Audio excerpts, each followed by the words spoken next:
carta a los Romanos, como cada libro de la Biblia, es un libro maravilloso.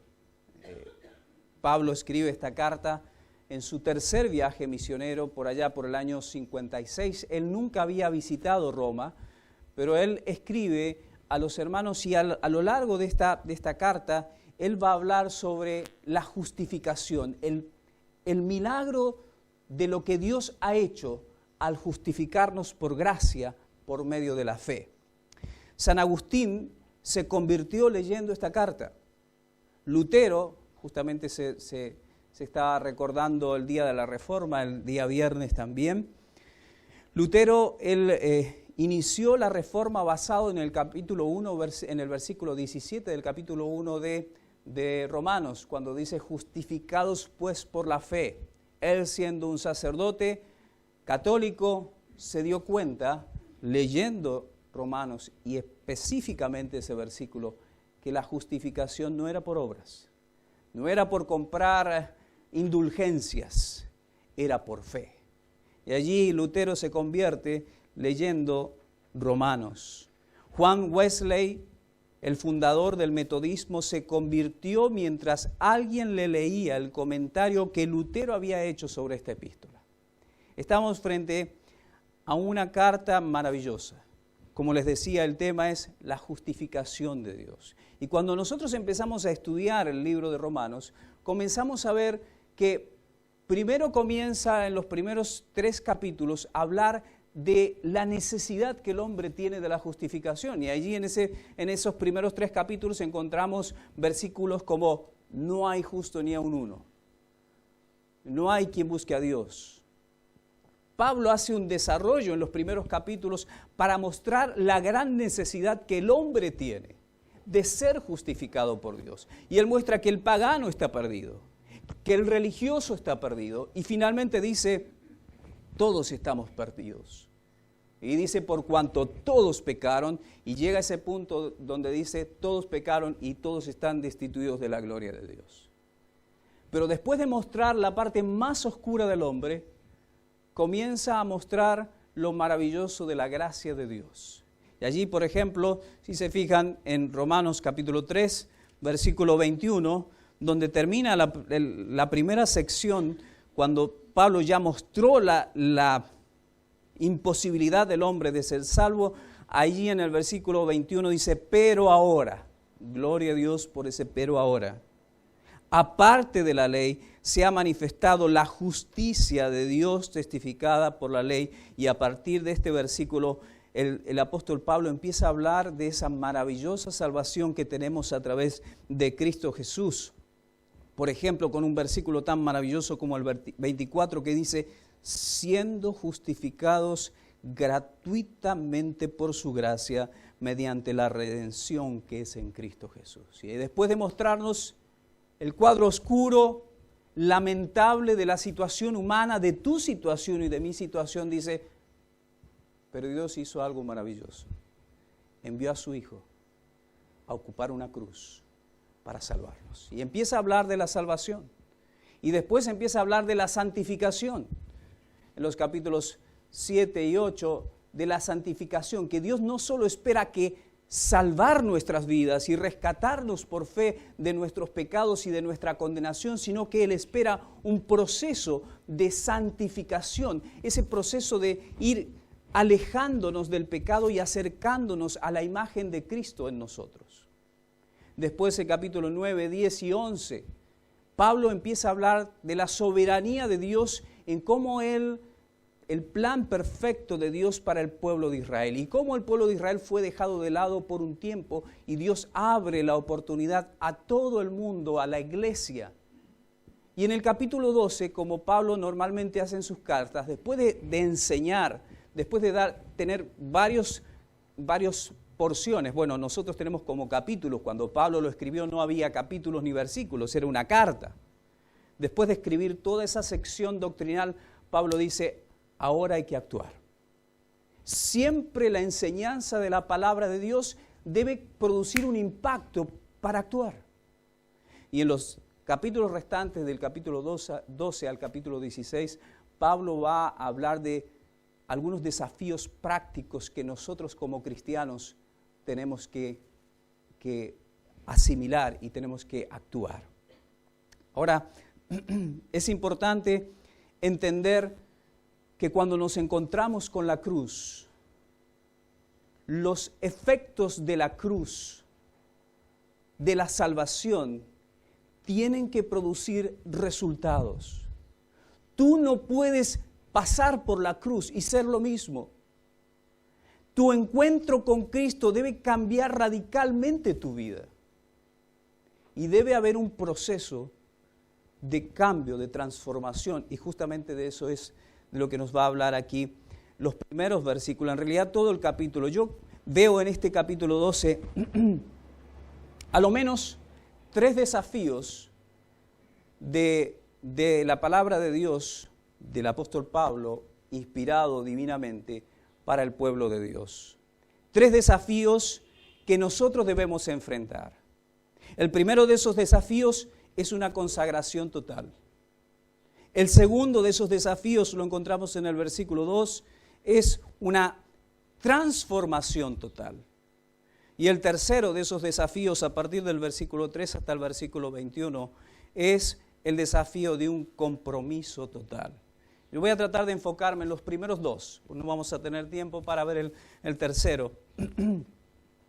Lo que Dios espera, la expectativa de Dios después de que tú ya te encontraste con la cruz.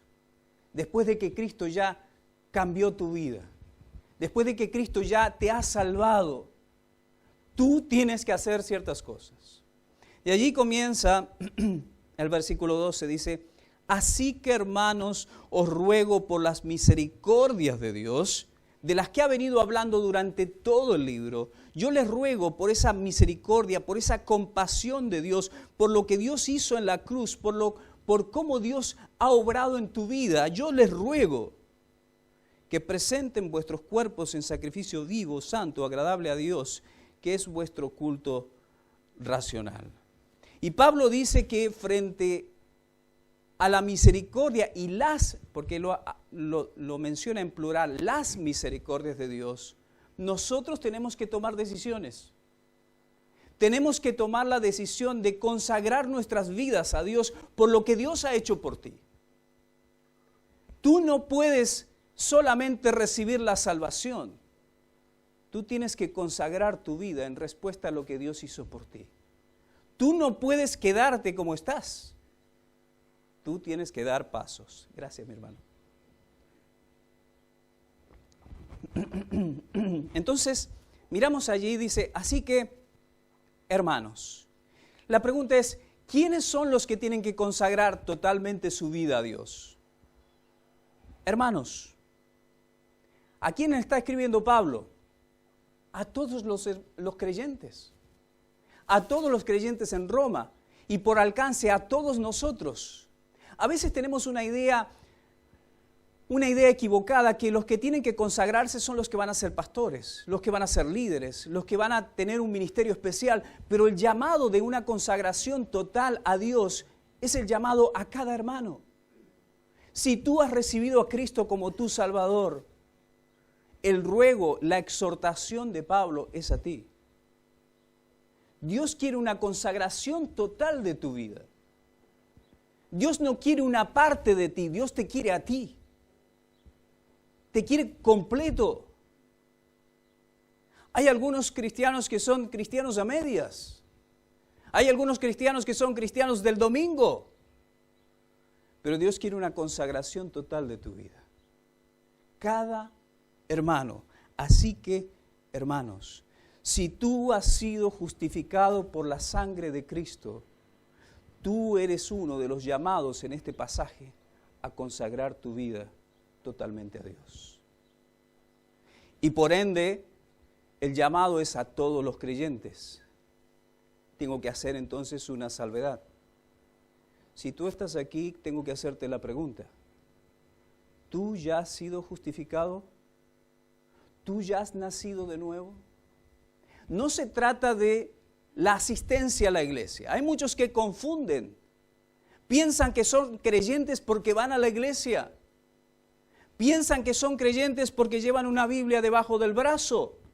Piensan que son creyentes porque escuchan la BBN, ¿no es cierto? Pero uno solamente llega a ser creyente cuando se ha rendido frente a la cruz, ha reconocido que es pecador y ha aceptado el regalo por gracia que Dios ofrece a todos los hombres. Porque la gracia de Dios se ha manifestado para salvación a todos los hombres. La pregunta y la primera pregunta que tengo que hacerte es, ¿estás tú incluido dentro de la familia de Dios? Hermanos, porque el ruego que va a hacer Pablo a partir de estos versículos es, así que, hermanos, si tú eres de la familia de Dios, si tú ya has aceptado a Cristo como tu Salvador, tienes algo que hacer y es entregar tu vida. Así que, hermanos, os ruego por las misericordias de Dios. La pregunta es, ¿en qué se está basando el ruego del apóstol? En las misericordias de Dios. La pregunta es entonces, ¿cuáles son las misericordias de Dios? Bueno, tendríamos que empezar a leer todo Romanos desde el capítulo 1 hasta el capítulo 12. Pero déjenme sintetizar algunas pequeñas perlas para poder ver la gran misericordia, la compasión. ¿Qué es la misericordia? Es la compasión de Dios por el miserable. De la palabra latina misericordia viene de cordia, de corazón, y tener corazón hacia el miserable. Hermano, ¿sabes que tú y yo éramos unos miserables? No, pero tú no pienses que yo era un miserable, no, yo era buena persona. Tú estabas en la miseria del pecado.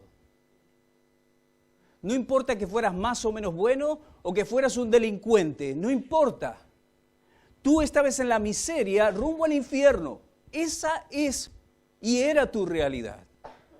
Muerto en tus delitos y pecados, por mucho o por poco, pero muerto. Ajenos de la vida de Dios, como dice la palabra de Dios. Sin Cristo, sin Dios y sin esperanza. Dime si no eras miserable. Y Dios, desde la eternidad, planeó por su misericordia salvarte. Ahora miren algunas cosas. Por ejemplo, antes de llegar a este capítulo, el capítulo 11, al final, fíjense que dice, versículo 30, Pablo ha hablado, como les decía, capítulo 10, capítulo 9, 10 y 11, sobre la soberanía de Dios respecto del pueblo de Israel y cómo Él lo puso a un lado para que en un momento se arrepienta y vuelva, porque va a suceder que Israel va a ser restaurado. Pero en el versículo 30 del capítulo 11 dice, pues como vosotros también en otro tiempo erais desobedientes, pero ahora habéis alcanzado, y ahí aparece la palabra, misericordia. No es algo que merecías, es la misericordia de Dios concedida a vosotros. Ellos también, hablando de los judíos, ellos también alcancen misericordia. Me salté de versículo 30. Pero ahora habéis alcanzado misericordia por la desobediencia de ellos, hablando del pueblo de Israel. Así también estos, los israelitas, ahora han sido desobedientes para que por la misericordia concedida a vosotros, ellos también alcancen misericordia. Porque Dios sujetó a todos, todo ser humano, sea judío o no sea judío, en desobediencia. ¿Para qué?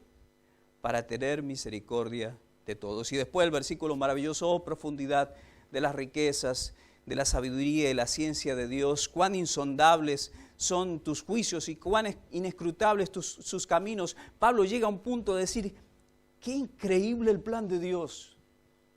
Es maravilloso. Y Dios tiene misericordia de todos. Capítulo 3, versículo 24, leíamos recién. ¿Cuáles son esas misericordias que Dios ha tenido para con nosotros. Las enumeramos rápidamente, algunas de ellas. El capítulo 13, el versículo 24 dice: siendo justificados gratuitamente por su gracia, mediante la redención que es en Cristo Jesús. Aquí tenemos dos aspectos de la misericordia de Dios. Uno, la justificación. Dios te declaró justo en Cristo.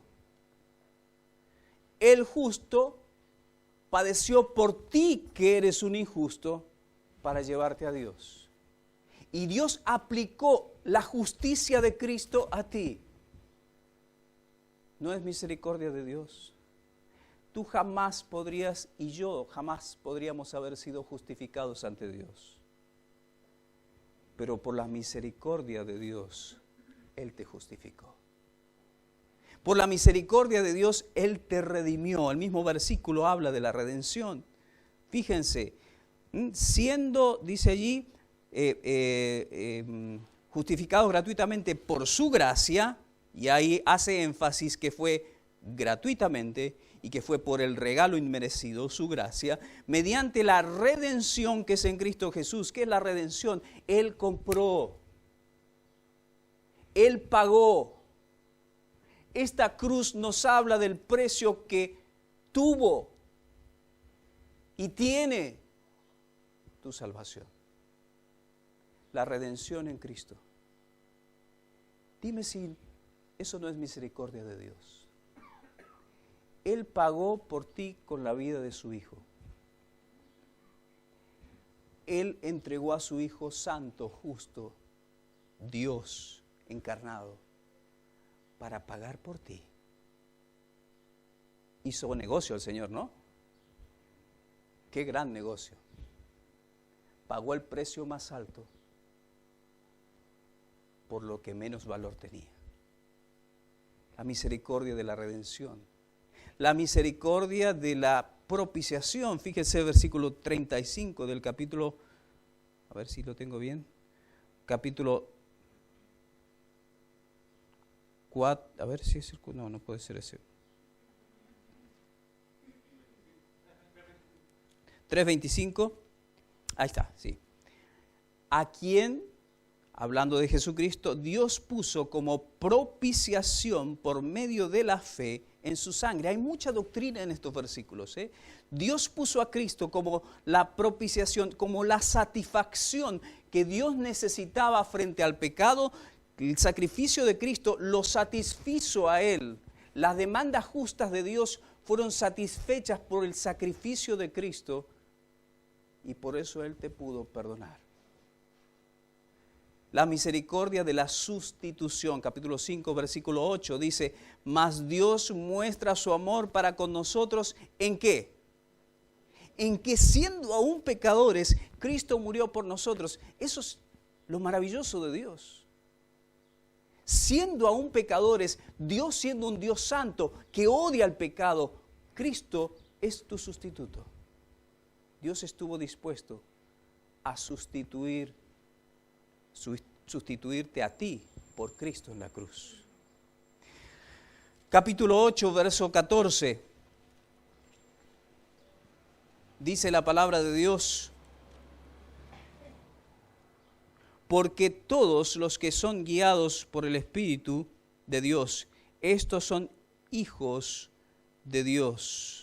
Dios nos ha adoptado como sus hijos, pues no habéis recibido el espíritu de esclavitud para estar otra vez en temor, sino que habéis recibido el espíritu de adopción por el cual clamamos: Abba Padre. El Espíritu mismo da testimonio a nuestro espíritu de que somos hijos de Dios, y si hijos, también herederos, herederos de Dios y coherederos con Cristo, si es que padecemos juntamente con Él, para que juntamente con Él seamos glorificados. Él nos adoptó, nos hizo sus hijos y nos adoptó como sus hijos. Hay dos doctrinas allí. Nosotros no somos adoptados, somos hijos, hemos nacido de nuevo. Pero aparte de ser hijos por haber nacido en la familia de Dios, Él nos ha adoptado con el derecho a ser herederos. La misericordia de Dios. ¿Qué merecías tú y yo? ¿Qué merecíamos? El infierno. Y hoy somos hijos y herederos de todo. Las misericordias de Dios. Y frente a estas y tantas otras cosas, la reconciliación que hemos tenido con Dios, capítulo 5, versículo, por ejemplo, 10, dice, porque siendo enemigos, fuimos reconciliados con Dios por la muerte de su Hijo, mucho más, estando reconciliados, seremos salvos por su vida. Hemos sido reconciliados. Éramos enemigos de Dios. Tú eras un pecador y tú me puedes decir, no, yo no estaba en contra de Dios, pero sí, si tú eras un pecador, eras un enemigo de Dios. Y Cristo y Dios, aun siendo un enemigo, a través de la cruz y de su sacrificio, nos reconcilió. La misericordia de Dios. Ahora Pablo, después de haber escrito todo esto a los romanos, a los hermanos allí, y les dice, hermanos, yo les ruego. Y la palabra les ruego es la palabra parakaleo, es yo me pongo al lado de ustedes y los abrazo y los animo y los exhorto, porque mirando todo lo que Dios ha hecho por nosotros a través de la cruz, nosotros tenemos una decisión lógica que tenemos que tomar. Y es una consagración total de tu vida. Mirando las misericordias de Dios, yo les ruego, hermanos, que presenten sus cuerpos en sacrificio vivo, santo, agradable a Dios, que es vuestro culto racional. Lo que Pablo les lleva a pensar es, miren todas las misericordias de Dios. Y cuando miran todas las misericordias de Dios para sus vidas, ustedes tienen que tomar una decisión. Y es la de entregar totalmente sus miembros, sus cuerpos. La idea es tu persona, hacer una consagración total de tu vida a Dios. Una consagración total. Dios, mis queridos hermanos, el llamado de Pablo y el llamado de Dios es a una consagración completa. ¿Cuánto tiene Dios de ti? Pero Señor, en este área de mi vida no te metas. En el área de mis sentimientos no te metas. Muchos van estropeando sus vidas por no consagrar el área de sus emociones, de sus sentimientos, de sus relaciones a Dios. El área de las finanzas, Señor, no te metas. Yo consagro mi vida, pero no mi bolsillo. Mis manos, mi cuerpo, está bien, pero el bolsillo, la cuenta bancaria, eso ya es otra cosa. Dios quiere consagración total porque Él pagó un precio por ti. Tú eres comprado, tú no eres tuyo. Él pagó el precio de sangre, comprados fuiste por precio. Tú ya no te perteneces, sin embargo nosotros nos damos el lujo de no entregar áreas de nuestra vida a aquel que es el dueño de toda nuestra vida. ¿No es cierto? ¿No es una paradoja? Pero Pablo les dice, hermanos, cuando miramos la cruz, y tienes que mirar la cruz, y cuando miramos los beneficios de la cruz, no te queda otra opción que en respuesta a la cruz, entregar tu vida a Él, consagrar tu vida. Y Él habla allí de un sacrificio vivo, santo y agradable a Dios. Vivo porque en contraposición a los sacrificios que hacían los religiosos, los israelitas, ¿no es cierto?, que ponían un animalito muerto. Pero Dios no quiere muertos, Dios quiere tu vida. Dios quiere que tú le entregues toda tu vida, todo lo que tú eres. Y recuerda, hermano, la consagración no es algo para los misioneros, No es algo para los líderes, esos son los líderes del club bíblico. Es algo para todos, es para todos los hermanos, es para todo creyente. El gran problema que tenemos en el cristianismo de hoy es que tenemos poca consagración de los que dicen ser creyentes. Pero no hemos consagrado nuestras vidas a Dios. Entonces tenemos cristianos mediocres, cristianos a medias, cristianos sin entrega, cristianos sin compromiso. Porque Dios es el Dios de los domingos. Y aquí Pablo está tratando de enseñarle a los hermanos allí. Si tú miras la cruz de Cristo, tú tienes que consagrar totalmente tu vida a Él. Un sacrificio vivo. Cada día tienes que estar en el altar. Cada día tienes que consagrar cada una de las áreas de tu vida, tus acciones, tus pensamientos, tu matrimonio, tus hijos, en el altar de Dios y quedarte allí. A veces nos bajamos del altar, ¿no es cierto? A veces nos escapamos, pero cada día tienes que subirte al altar. Un sacrificio vivo y un sacrificio santo. ¿Qué quiere decir con un sacrificio santo? Es que es un sacrificio exclusivo. Dios no quiere compartir tu vida con nadie, con otros intereses. Dios te quiere en exclusividad. ¿Tú eres exclusivamente de Dios? La filosofía de este mundo nos va atrapando y estamos divididos muchas veces. Dios quiere una entrega completa, sacrificio vivo, santo y agradable a Dios. Agradable a Dios significa que esto es lo que realmente agrada a Dios. Esto es verdaderamente, ¿tú quieres agradar a Dios? Tienes que consagrar tu vida completamente a Él. Si tú no consagras tu vida completamente a Él, esto no es agradable a Dios. Cada día tienes que venir a Dios y decir, Señor, aquí está mi vida, mi cuerpo, mi mente, mis pensamientos, mi familia, mi todo. Aquí estoy. ¿Qué quieres hacer conmigo hoy? A veces Dios es una parte de nuestras vidas. Y Dios quiere una consagración completa. Ahora, dijo un gran hombre de Dios, misionero, Carlos Stott, dijo, si Jesucristo es Dios y murió por mí, entonces ningún sacrificio de mi parte para Él puede ser demasiado grande. Amén. Si Jesucristo es Dios y murió por mí, entonces ningún sacrificio de mi parte puede ser demasiado grande. En el gran himno de Isaac Watt dice lo siguiente: un amor tan asombroso divinal, mi corazón demanda, mi vida, todo mi ser, todo mi ser. La pregunta es, ¿está tu vida en el altar? ¿Has consagrado totalmente tu vida a Dios?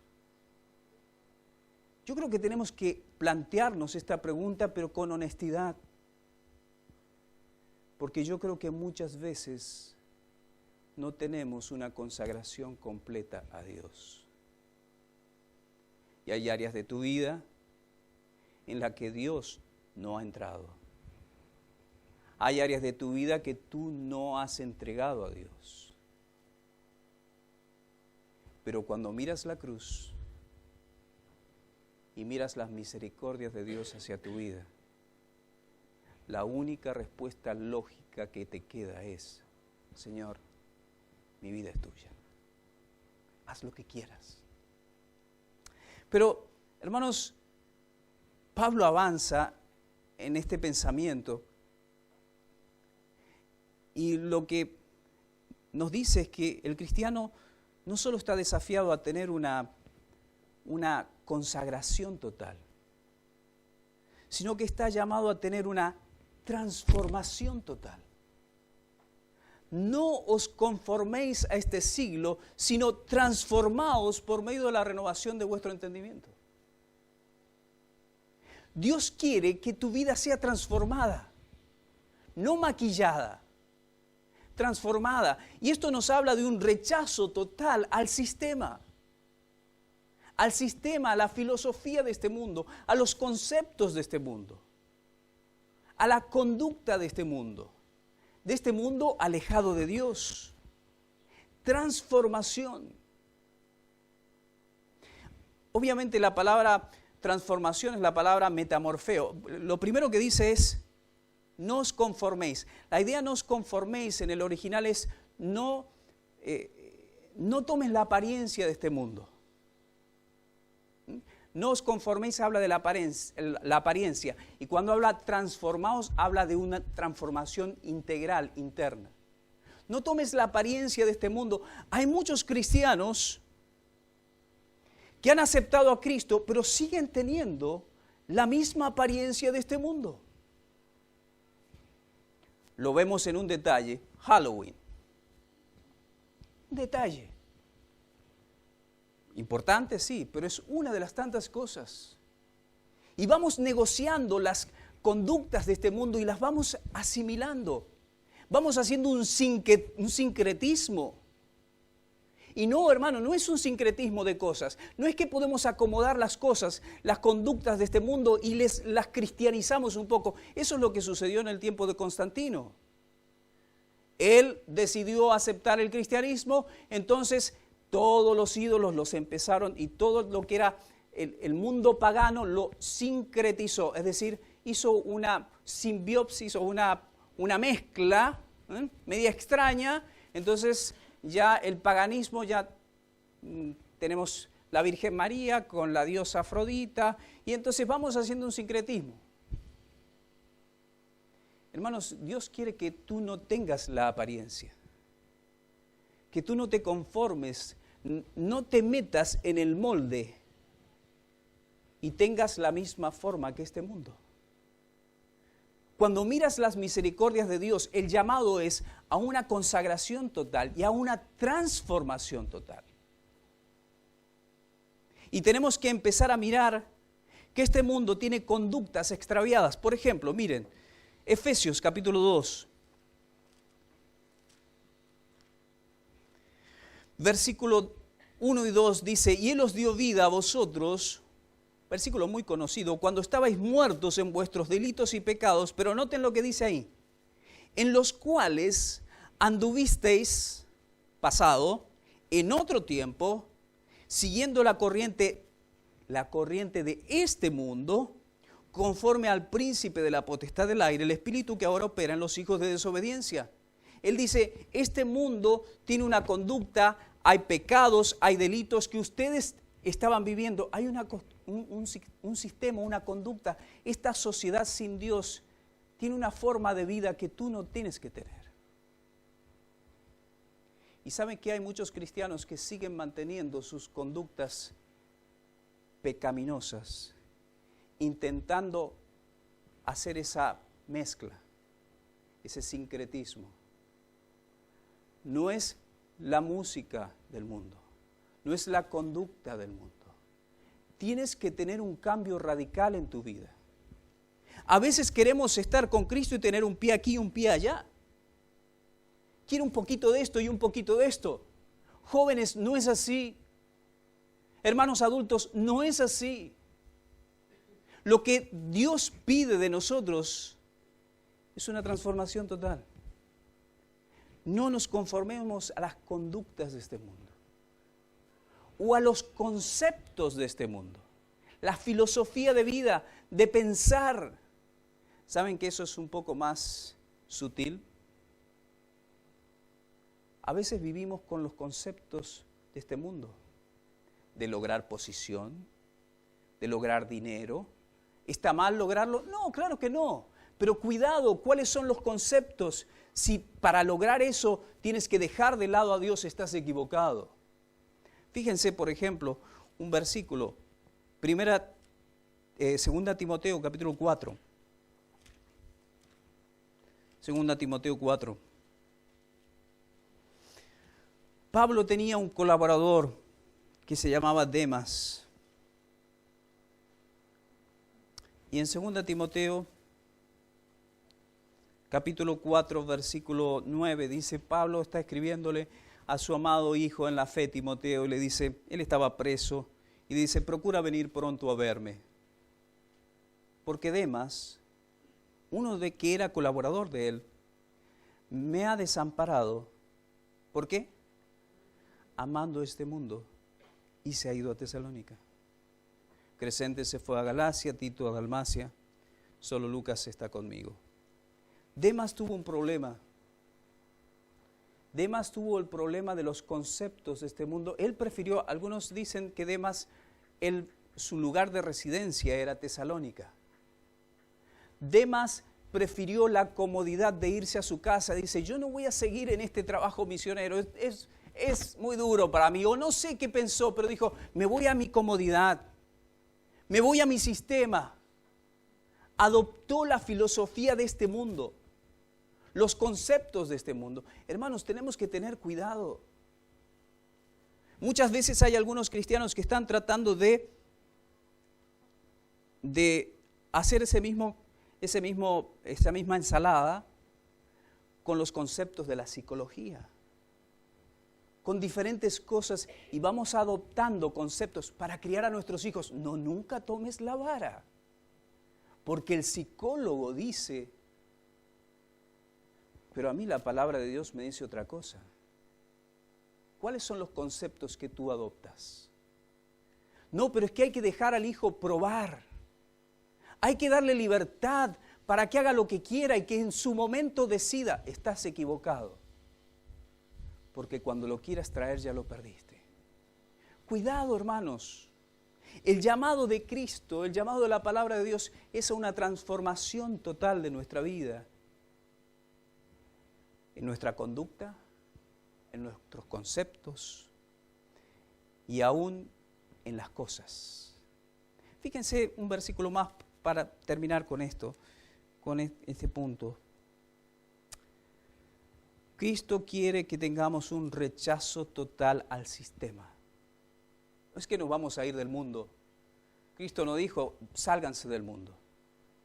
Él dijo, ustedes son luminares en medio de este mundo. Son diferentes, pero están en el mundo, para alcanzar al mundo. En un versículo más, en 1 Juan, capítulo 2. 1 Juan 2. Muy conocido este pasaje, versículos 15 y 16.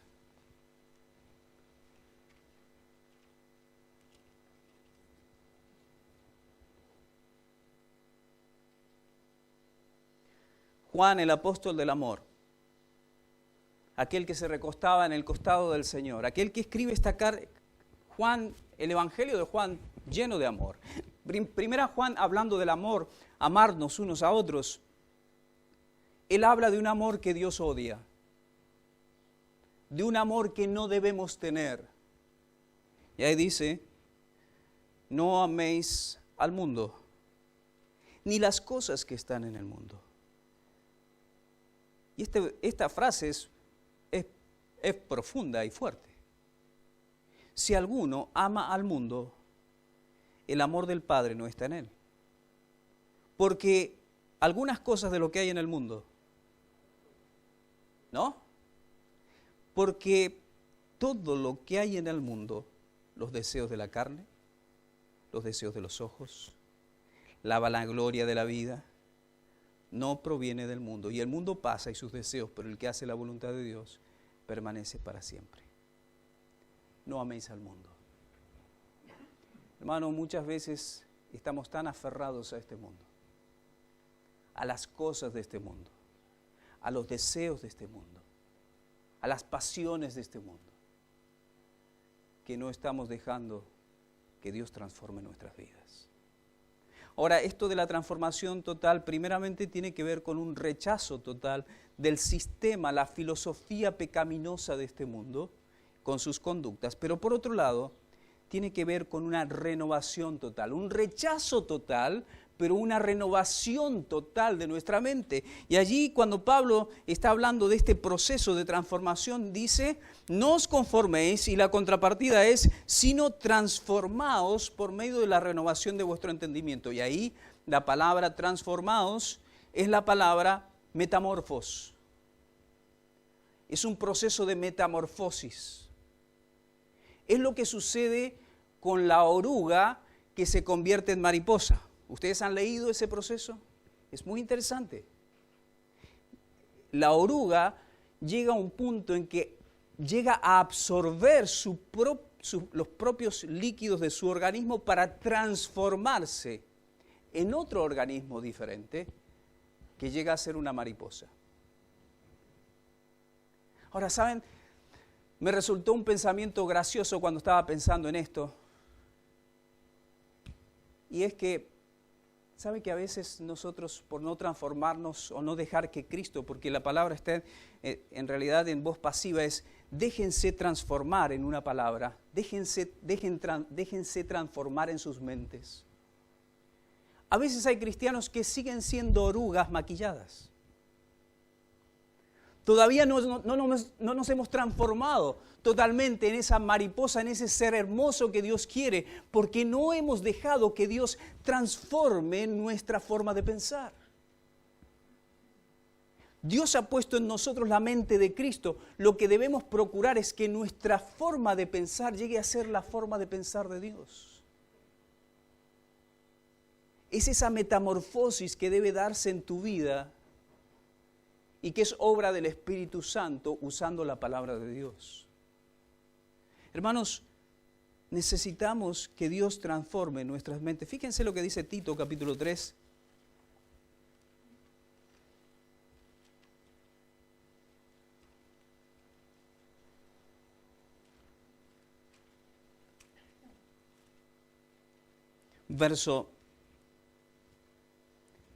Capítulo 3, verso 5. Versículo 4 dice, pero cuando se manifestó la bondad de Dios nuestro Salvador y su amor para con los hombres, nos salvó no por obras de justicia que nosotros hubiéramos hecho, sino por la misericordia, por el lavamiento de la regeneración, y ahí está nuevamente la misma palabra, la renovación, la transformación en el Espíritu Santo de Dios. El Espíritu Santo de Dios toma la palabra de Dios para transformar tu forma de pensar. Hermanos, muchas veces seguimos con la forma de pensar de este mundo y tenemos que dejar que Dios transforme completamente nuestra forma de pensar a la forma de pensar de Dios. Y ese es un proceso que únicamente puede ser hecho por el Espíritu Santo de Dios, utilizando la palabra de Dios. Si tú no tienes contacto con la palabra de Dios y el Dios de la palabra, Dios no le das oportunidad a Dios que transforme tu mente. Por eso hay cristianos que viven años y siempre siguen siendo los mismos, porque no han dejado a Dios transformar su forma de pensar por medio de los conceptos de la palabra de Dios. Y el desafío de la palabra de Dios es que Dios quiere una consagración total. Y Dios quiere una transformación total de tu mente. Dios no quiere un maquillaje. Dios quiere un cambio. Es lo que eran los fariseos, los religiosos de aquel entonces, contra los que el Señor Jesús tanto batalló, porque tenían apariencia, o como dice la Escritura, tienen apariencia de piedad, pero no hay una transformación verdadera. Hermanos, ¿cuál es el desafío de la palabra de Dios? Consagración total, transformación total. Después, en la última parte que no vamos a ver hoy, pero les invito a escudriñar ese pasaje, porque ahí nos habla del compromiso total que tiene el cristiano, de servir, de de colocar sus dones, de servir en la iglesia, de su trato aún hacia los enemigos. Pero hermanos, el llamado de la palabra de Dios es a no ser un cristiano nominal, es a tener una entrega total y es a tener una transformación total. Amén. Yo te animo, mi querido hermano, a que trabajemos en esa dirección. Y acuérdate de la oruga. Dios no quiere una oruga maquillada. Dios quiere que llegues a ser ese ser maravilloso, porque tienes la mente de Cristo transformando tu forma de pensar. Y noten algo que me quedaba allí, que dice allí el final del versículo.